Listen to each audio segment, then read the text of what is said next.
Hello and welcome to Reach Live. I am Rena Such. I'm the head of digital and connected health at Ipsos. Ipsos are a global market research and insight agency, and we work in healthcare. My particular team focus on all the new solutions that are coming with technology to the market. And what we opened with today was something I'm sure you agree that was quite beautiful. The images and the clip that you saw was from Moving Art, a movie that is currently available on Netflix. And it is incredible, as you saw, incredible imagery of nature from forests in the Redwood Coast to the Olympic National Park. And I have the absolute pleasure today to speak to the director of that particular film and an artist in his own right who's doing so much in the space of moving imagery. So, with that, I welcome Louis onto Reach Live. Louis, please, be great to have an intro from you about who you are and what you do. Well, it's great to be here with you. I'm a filmmaker, and in the films I do, I love to take audiences on journeys through time and scale in order to shift their consciousness, open their horizons, and actually open their heart. So I've been filming, magic moments in nature for well over 4 decades. As Rena mentioned, the movie art series on Netflix is an example of how audiences have on their own said that it's a healing modality. Everything from parents with children with autism to teenagers who are suicidal, people with post-op, pre-op stress, anxiety, end-of-life anxiety. So I started to introduce these programs into healthcare, which we've done at UCSD, and we have a study coming up also now at UCSF, because I do believe that nature is a healing modality, and 80% of the imagery, 80% of the data we get comes into our eyes. Why haven't we applied vision as a healing modality? I've, in the conversation leading up to us speaking today, one of the things that you said that really struck me was how we use all our other senses. There's been a lot of work done with audio, of course, dexterity in our hands, and we haven't really, in a passive way, allowed ourselves to be immersed in images. We use our eyes as a directive in all the apps and the solutions that are there, Mhm. but we don't let ourselves sit back and be absorbed. For you, how did you get to that point? I think before we get into the applications of what you do and how powerful it is, what was it Yeah, for you in your journey that led you to this moment? well, I think, it's interesting that science now is discovering that, being in nature is good for you. Everything from forest bathing to, doing studies that shows that in that state, there's certain, benefits that happen to you physiologically and psychologically. But like for me, it was kind of always obvious. I mean, walk in the woods, looking at the beauty of nature. I mean, that's what we used to do before the Industrial Revolution. And so all the problems I think we face in our society now, as well as in healthcare, I think stems from a disconnection from nature. And so it's kind of obvious to me. It's interesting now that we have scientific methods that can measure the benefits of being exposed to nature. But to me, it's just obviously intuitive. In I mean, terms of, I would just add that, you know, artists, poets, have been talking about this for thousands of years. mm, mm, Like if you're in love, you feel good. Well, now we find out if you're in love, they have scientific measurements that say that, you have less prostate cancer, breast cancer. These emotions are make us healthy. So it's not something that's brand new. It's been going on for a long time. completely agree. I mean, I come from a psychology background, so I trained in cognitive behavioral therapy and understand the power of the mind, right? So much of what we think and feel and process goes into our emotion.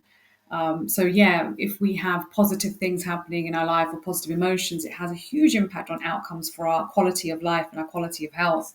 Conversely, if we're not feeling good, there's kind of, I'd say, even more reason to be engaging also with moving art, with healing powers, with reconnecting with nature, Yeah. because it's those moments probably that we need it even more, right? Hmm. How have you found there's a particular therapy area, a particular kind of indication where you've seen a huge kind of impact with moving art? Is there, because for me mental health is an obvious one, but I wonder what other areas as well you've seen Yeah. impact. Well, we currently just finished a clinical trial at Pacific Neuroscience Institute at St. John's in Santa Monica, California, combining my imagery with psilocybin to treat alcohol addiction. As the medication is, coming on, they watch a video of rhythms and patterns of nature, and then with the therapist, they lay down and have that 2-hour session, and then there's a video as they come down for the integration. And so, apparently, anecdotally, the results are super positive. I'm waiting to get like the hardcore data. And also at UCSD at the Jacobs Medical Center, every room I saw they had a smart TV, and I said, and they have an iPad, which is part of patient experience. So the iPad controls the lighting and the shades in the room, also keeps the record of the medical procedures that are being employed on that patient. I had suggested, why not put a question on there and ask the patient, where in the world do they want to go to be healed? Where's their power spot? And so the options are ocean, desert, forest, flowers, underwater, where they watch a half-hour video with music, no narration, where they can go on their own personal journey. And so the results we hope for are positive results with like lowering heart rate, respiration rate, better sleep, less addiction to painkillers. I love that. Where in the world do you want to go to be healed? It's a great question. It's a great question, actually. Well, we Where would give them you the pick? power. Well, we give them power of choice when choice has been taken away, which is something that most, actualized individuals don't ever feel that, when you lose your control. Where have been I'm sure all of them on different days and different moods. Absolutely, I can imagine. But where in the world right now would you want to be? My favorite spot's the ocean. I love, maybe it's because I'm a Pisces, I'm not sure. But then again, I think it's kind of interesting when you look at Ayurvedic medicine. A lot of times when people say you're a water sign, they say you need fire to somehow to balance you out. So I'm hoping someday with the trial we're about to start at UCSF, we're going to like isolate different ecosystems and see if there's a difference. Because if you say nature is good for you, that's like saying music's good for you. What kind of music? Is there a difference between heavy metal and classical? I think there is. And therefore, is there a difference between, you know, soaring over glaciers or looking at a time lapse mushroom in a dark forest? They have different properties, perhaps different energies. Maybe there's like yin yang or feminine, masculine, who knows? But I feel like if we can dial that in and learn, we can be prescriptive. And we might be able to say to somebody, you need to look at, time lapse flowers, or you need to look at slow motion ocean wave crashes. It would be great to Yeah. be able to really have a deeper understanding. I find that exciting, especially. I mean, personalization is the future of health, Yeah. as it should be. For too many years, we've had a one size fits all model when we all are so different. And we've had it is a medical model. It has been historically for a long time, all about a pill. And that is changing. And that is exciting. But it's not changing very quickly. I hasten to add, it's changing in certain areas of the world and in certain demographics. So, how would you comment on this convergence of art and science and how it's changing the face of healthcare? What's been your experience? Hmm. Well, I think that we need to bring art into it. I mean, the whole idea of healing. Actually, I just did a. I screened my most recent film, which opened last week, called Gratitude Revealed. I screened it at Mount Sinai Hospital in New York. We connected all the 8 hospitals in the city, created virtual screening to honor the nurses who have went through, tremendous sacrifice during COVID, and now we've kind of maybe forgotten what their contributions. So we wanted to honor them, and most of them spoke to the fact that they focus on the science, but like, where is the art of healing? Is and they want to be able to get back to that and obviously they're also suffering from PTSD given their own experience of what they've been going through and what they continue to go through. So I would think that if you're into healing, maybe we need to get a better rebalance between, the hard science procedures, but also the idea of empathy and compassion and caring. I mean, are you able to touch a patient? Can you hold their hand? I've heard it's not allowed in many places. And so I think we have to kind of, get a better balance, and kindness, compassion, empathy, I think are part of healing. It gives me an opportunity to actually plug a little bit of something that Reach worked with Ipsos on, which was all about empathy and care. So we took social data, so data where people post their experiences online, and analyzed the data where individuals spoke about their care interaction. So any moment and touch point they had with a doctor or a nurse. In this data source, they spoke about the emotions and feelings around it, and starkly, you could see the lack of empathy. And I don't want to be down on doctors and nurses because you're absolutely right. They have had, they continue to be burnt out, and they've got so much going on, which is, of course, their focus is to get care. But without empathy and without those other source of energy for individuals, they don't absorb the information that they're given in that moment of diagnosis or treatment. And it's such a need. And I think the more we can bring clinicians in on this as well, the better. I mean, what's been your reaction? You spoke about screening this to nurses, and you've spoken about, in fact, that it's not just for patients, right? This could be an energy reserve for those doctors who need a break in between such high octane back to back, especially if they work in an emergency side of health and medicine.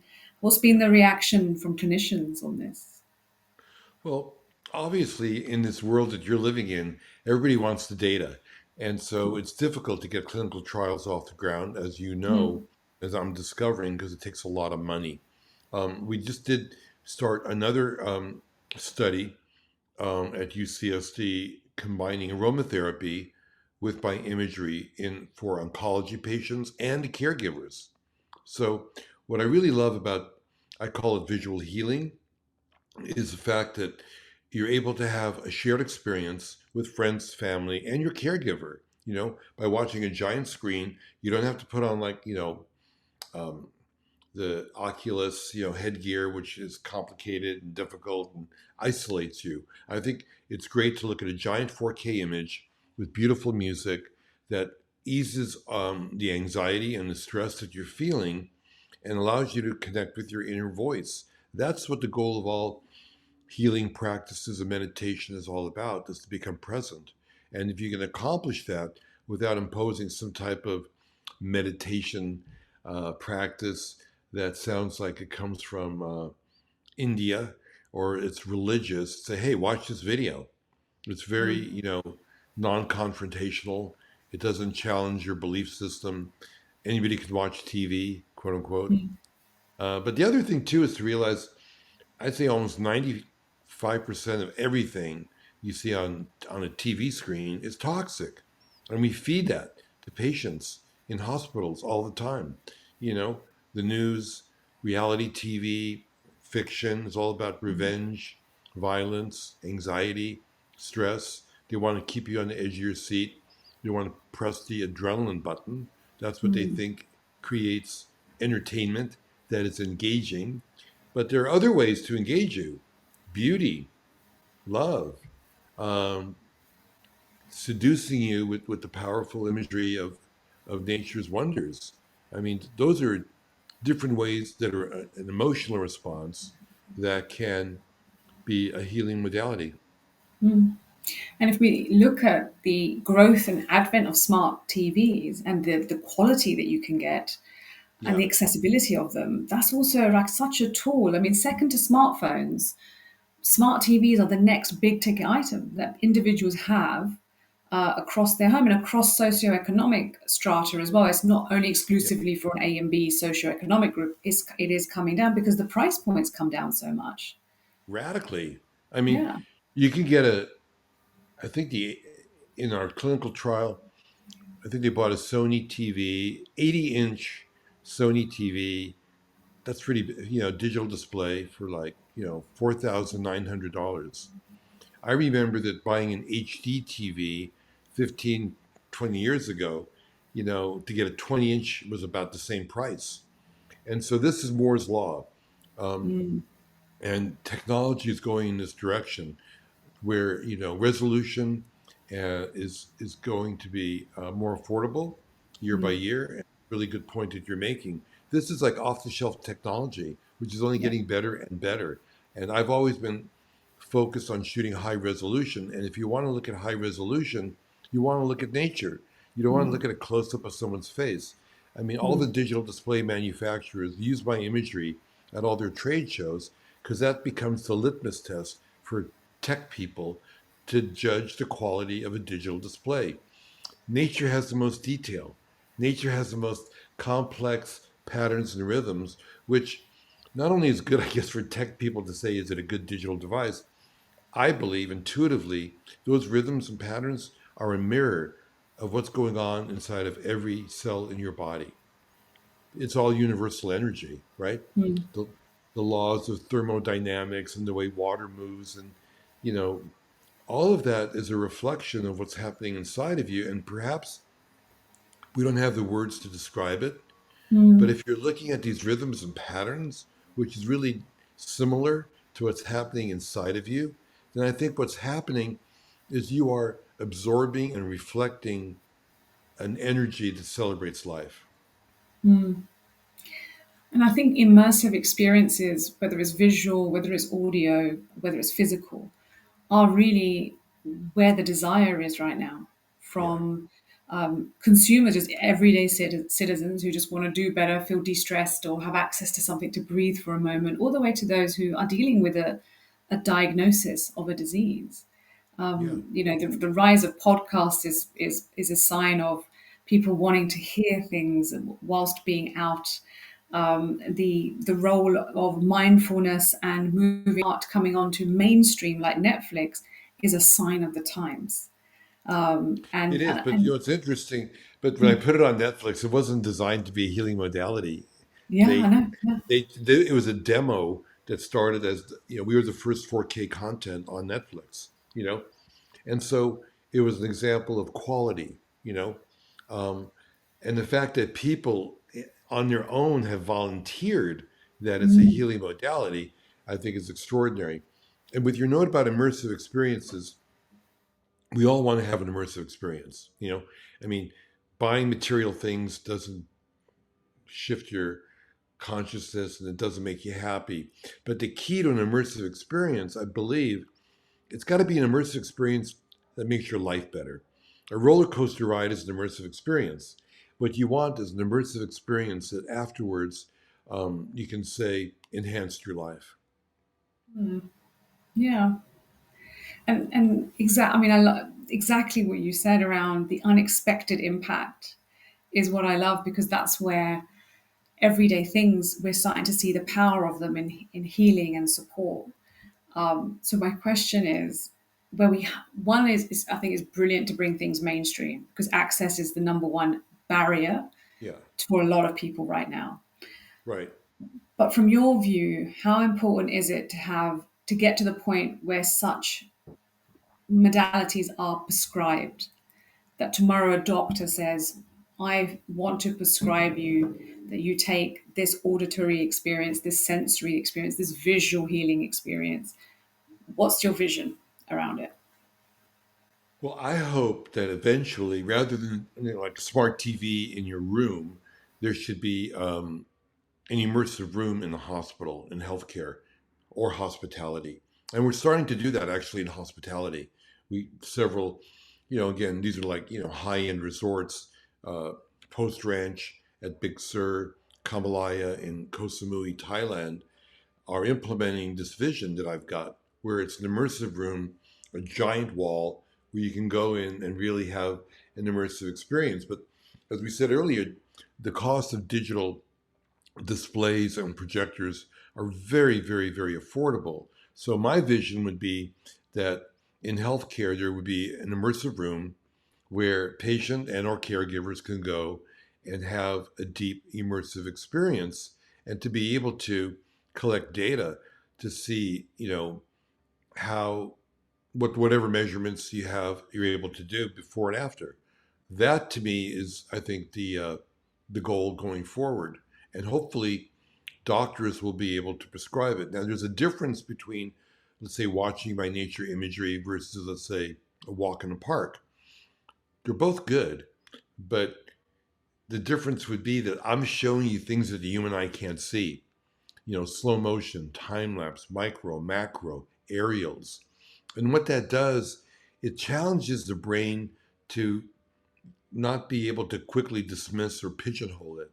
You're you're engaged in a way that, like, what is that? I've never seen that before. And the power of it is that it's real.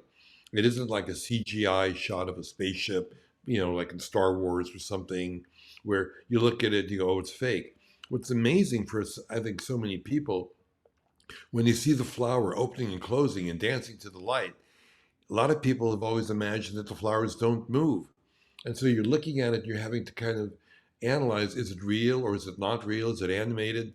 But the other benefit too is that It doesn't tax the brain to say, like, oh, I got to follow some mystery storyline. It's a flower. I get it. And now I can just enjoy the beauty. I'll notice the detail. I'll notice the fact that, you know, um, that the way it moves reminds me of a ballet. I mean, I just can become seduced. And that's what nature does. I mean, the flowers are seducing pollinators. They also seduce us. How many people Mm. garden? One third of the population in Europe, and I'm sure in England, if not more, you guys are crazy about gardening. You are slaves to the plants in your garden. Why is that? Because they have the ability to seduce you because they want you to help them propagate. And how do they do that? With beauty. You love them. So lovely the way you put it. It's true actually, because you don't need to overthink. You know what the item is. We've grown up with these items around us, and some not. Some are elusive to us, which is also their beauty, and you're bringing them to us and to individuals. You spoke about gratitude revealed, which is coming soon, I believe. Do you want to tell us a little Yes. bit more? Well, we just released it in 15 cities this week in the US, and we had a virtual screening 2 days ago on World Gratitude Day. We had 4,000 people buy tickets, which is great, and we're continuing to kind of expand. Um, it's got a lot of thought leaders in it that you probably know, like people like Deepak Chopra, Jack Hornfield, Brother David talks about gratitude. Jay Harmon, biomimicry expert. But what's really extraordinary are the ordinary people in the movie. I call them ordinary but extraordinary people that basically, talk about their passion, about courage, creativity, connection, forgiveness, love. Those are the values I think that add up to gratitude. And beyond this film, and you're continuing the Moving Art series, is there anything else? What else is on your mind? Can you tell us anything about where your Yeah. next recording is, where you're next directing? Well, I just wanted to add to that, even with gratitude revealed, there is a lot of science from the Greater Good Science Center at UC Berkeley that is a foundation of the research that I did use when I made the movie to get that expert advice. And we actually have a curriculum that's going to be associated with the movie so that people can do a deeper dive if they want to go toward the academic side of the research. Um, Next on my plate is I want to do a film about wonder and awe. I think wonder is the intersection between art and science. It makes you present. I think that both artists and scientists are trying to tell the same story. Like what is this? What is this universe? They're trying to explain where are we? And I think science has a very predictable. The scientific method is more geared towards how things work, and maybe artists look at things as to why they work. What's the intention behind the pollinator that's trying to you know make love to all those flowers that gives us the healthy food we need to eat. Well, it's remarkable, and honestly, it's I've loved watching and experiencing your work, and the fact that it's so you're bringing together the intersection of your art with science and with all the clinical data that's out there is really exciting. It's a really exciting movement, and here at Reach, we thank you. We thank you for joining us, for taking time out. I know how busy things have been for you with your travels, so thank you so much for joining us on Reach Live, and we look forward to seeing Gratitude Revealed. I'll be waiting for that on its Yeah, release. So thank you so much for your yeah, time today, and we'll be hopefully see you again soon. yeah. I mean, people can track where it'll be showing, both on in theaters as well as online by going to Yeah, gratituderevealed.com. we'll be adding those links that you Okay, mentioned in the live feed as well when we launch the cool. talk. All right, great, People can click and find out where to visit, what theatre and which city it's coming to. cool. Thank you, Louis. Thank you so much. And thank you for everyone for viewing. Please do not forget to subscribe to Reach Live on YouTube. We are here live on the last Friday of every month on LinkedIn. Do subscribe and follow our content, and we look forward to seeing you next month. Thank you.